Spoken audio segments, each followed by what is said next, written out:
여러분은 질투를 해보셨습니까? 질투의 힘은 강합니다. 그래서 때론 질투가 사람을 세우는 위력을 발휘하기도 하고 때론 사람을 넘어뜨리는 위력을 발휘하기도 합니다. 그런데 오늘 말씀을 보시면 하나님께서 질투하신다 표현합니다. 2절을 보십시오. 내가 시온을 위하여 크게 질투하며 그를 위하여 크게 분노함으로 질투하노라. 모든 것에 부족함이 없을 것 같은 하나님께서 질투하신다라고 하는 표현이 굉장히 낯섭니다. 그런데 하나님의 질투의 대상을 보니 시온을 위하여라고 말씀합니다. 그렇다면 하나님께서 시온을 위하여 질투할 때에 어떤 일이 일어날까요? 시온은 예루살렘의 별칭이라 할 수 있습니다. 이곳에 성전이 지어졌고 이스라엘 백성은 이곳에 모여서 하나님을 예배했습니다. 그런데 지금까지 예루살렘의 모습은 어떠했습니까? 어떠합니까? 황폐해져 있습니다. 바벨론의 포로로 끌려가기 전까지 나라의 모습은 있었으나 하나님의 종이 아니라 이방 나라의 종과 같은 모습이었습니다. 그럼에도 하나님을 섬기지 않았기에 나라는 이방 공격에 처참하게 무너졌고 성전도 불탔습니다. 어제 말씀을 통하여 살폈지만 그렇다고 유다 백성이 하나님 앞에 그 신앙을 회복하여 하나님을 온전히 경외하는 백성이 된 것은 아닙니다.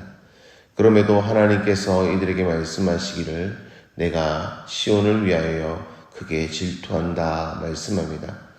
질투는 풍족함에서 오는 감정적 표현이 아닙니다. 질투의 근본은 결핍입니다. 그렇다면 하나님께서 무슨 결핍이 있어서 지금 시온을 위하여 질투하는 것일까요? 무슨 결핍이 있어서 지금 하나님께서 질투하는 것입니까? 그렇지 않습니다. 하나님께는 결핍이 있지 않습니다. 그럼에도 하나님께서 질투하신다라고 표현하시는 이유는 이제 더 이상 시온의 상황을 좌시하지 않겠다라고 하는 하나님의 적극적인 표현입니다. 지금 시온은 하나님을 향한 사랑을 버렸습니다. 하나님을 영원히 사랑하고 섬기겠다고 약속했던 그런 백성임에도 불구하고 다른 것들을, 다른 이들을 더 신뢰하고 사랑합니다. 그래서 그들이 믿고 사랑했던 것에 오히려 무참히 짓밟혔습니다. 하나님의 입장에서 약속을 어긴 이 사랑을, 신뢰를 버린 이들을 향하여 사랑의 손을 펼치지 않아도 됩니다. 이 백성이 먼저 하나님을 버렸고 하나님을 배반했습니다. 지금도 여전히 하나님을 향한 그 사랑을 애원조차 하지 않습니다. 그런데 하나님께서 지금 이 상황을 더 견디지 못하십니다. 왜일까요? 하나님께서 이들을 더 사랑하시기 때문입니다. 이들이 하나님을 외면할지라도 하나님은 이들이 외면함에도 불구하고 이들을 더 사랑하실 수밖에 없는 더 큰 사랑으로 이들을 품을 수밖에 없으신 분이기 때문입니다. 그래서 하나님께서 질투하시기로 결정하십니다. 그 결과가 어떻게 나타날까요? 3절에서 말씀하십니다. 이들이 진리의 성읍이라 일컫겠고 만군의 여호와의 산은 성산이라 일컫게 되리라. 그리고 4절 5절 말씀을 보십시오. 예루살렘 거리에 늙은 남자들과 늙은 여자들 그리고 소년과 소녀들이 가득하게 될 것임을 말씀합니다. 이것이 무엇을 의미합니까? 황폐해진 이 땅이 하나님의 그 질투하심으로 회복될 것임을 약속합니다. 이어서 8절을 보십시오. 그들은 내 백성이 되고 나는 진리와 공의로 그들의 하나님이 되리라 말씀합니다. 이는 예레미야 31장 1절 말씀의 성취입니다. 예루살렘 백성은 하나님을 버렸지만 하나님은 이들을 다시 붙드셔서 다시 이들의 하나님이 되시겠다라고 말씀하십니다. 그리고 9절부터는 성전을 회복시키시는 하나님의 뜻을 나타내십니다. 이 성전의 회복은 하나님과의 관계가 회복됨을 의미합니다. 단지 눈에 보이는 그 건물을 넘어서서 하나님과의 친밀감이 회복되고 하나님으로부터 오는 풍성함이 회복됨을 의미합니다. 이를 12절에 평강의 씨앗을 얻을 것이라는 표현에서 우리는 하나님의 의지를 확신하게 됩니다. 씨앗에는 생명이 있습니다. 그래서 이 씨앗이 심겨지면 이 씨앗이 평강의 열매를 맺습니다. 어떠한 평강의 열매를 맺습니까? 포도나무가 열매를 맺으며 땅이 산물을 내며 하늘이 이슬을 내립니다. 그리고 백성은 이 모든 것을 누립니다. 라고 이야기합니다. 하나님께서 이 말씀을 하시는 것을 보시면 지금 이것은 너무나 당연한 이치입니다. 포도나무가 열매를 맺고 땅이 산물을 내고 하늘이 이슬을 맺고 백성이 모든 걸 누리는 것 너무나 당연한 이치이지 않습니까? 뭐가 복이고 뭐가 은혜이고 뭐가 회복인가 싶습니다.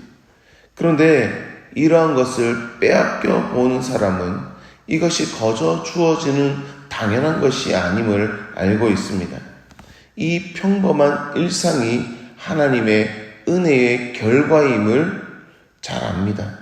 하나님께서 지금 질투하심으로 이 평범한 일상을 회복시켜 주시겠다라고 하나님 안에서 누릴 수 있는 이 당연한 것들을 다시 회복시켜 주시겠다고 말씀합니다. 이어서 15절을 보시면 이런 하나님의 뜻이 더욱 명확하게 드러납니다. 이제 내가 다시 예루살렘과 유다 족속에게 은혜를 베풀기로 뜻하였나니 너희는 두려워하지 말지니라. 이 은혜의 주체가 이스라엘 백성이 무언가를 잘 했기 때문이 아니고 모든 것의 주체는 하나님이십니다. 죄는 그의 백성이 지었는데 책임은 하나님이 지고 계십니다. 하나님께서 친히 회복시키시고 계십니다. 이것이 질투하시는 하나님의 힘입니다. 그렇다면 그의 백성이 할 일은 전혀 없을까요?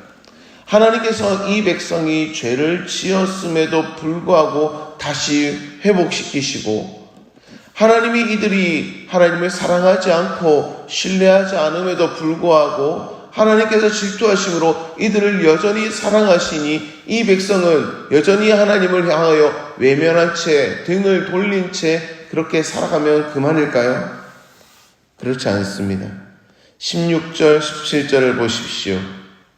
하나님께서 분명하게 말씀하십니다. 너희가 행할 일은 이러하니라. 너희는 이웃과 더불어 진리를 말하며 너희 성문에서 진신을 하고 화평한 재판을 베풀고 마음에 서로 해하기를 도모하지 말며 거짓 맹세를 좋아하지 말라. 이 모든 일은 내가 미워하는 것이라 여호와의 말이니라. 이것을 요약하면 무엇이라 표현할 수 있겠습니까? 너희가 하나님의 백성으로서 하나님 나라를 온전히 이루는 하나님의 백성다운 삶을 살아가라는 말씀이시죠. 오늘 동일하게 우리에게 맡겨진 일 또한 이 16절 17절의 말씀이라 볼 수 있습니다.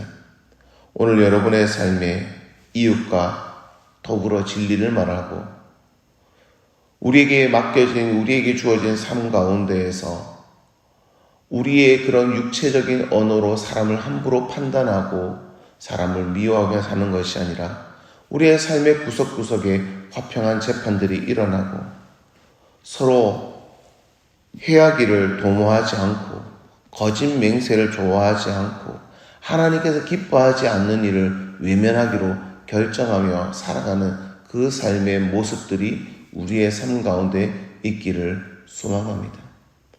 우리의 삶 가운데 여전히 하나님을 외면한 채 살아가는 삶으로 풍성케 하는 것이 아니라 하나님을 사랑함으로 말미암아 하나님 안에 있는 풍성의 삶이 우리의 삶 가운데서도 그 풍성의 삶을 드러낼 수 있는 우리의 삶이 다 될 수 있기를 소망합니다. 우리의 힘으로는 할 수 없지만 주의 사랑이 우리에게 임하면은 우리가 주의 사랑에 붙어 있으면 그 주의 사랑으로 우리가 이 모든 것을 할 수 있다. 주님께서 말씀하시고 약속하셨습니다. 오늘 이 하루가 주의 나라를 온전히 이루는 하나님의 도구로 살아갈 수 있는, 하나님의 질투하심으로 말미암아 회복된 그 삶으로 오늘 하루도 그 하나님의 마음이 있는 그들을 향하여 나아갈 수 있는 우리의 삶이 다 될 수 있기를 주의 이름으로 축복합니다. 우리 말씀을 기억하며 함께 기도하며 나아갈 때에 하나님, 우리의 삶이 비록 연약하지만 주의 뜻을 이루며 살아갈 수 있는 삶이 되게 해 주옵소서.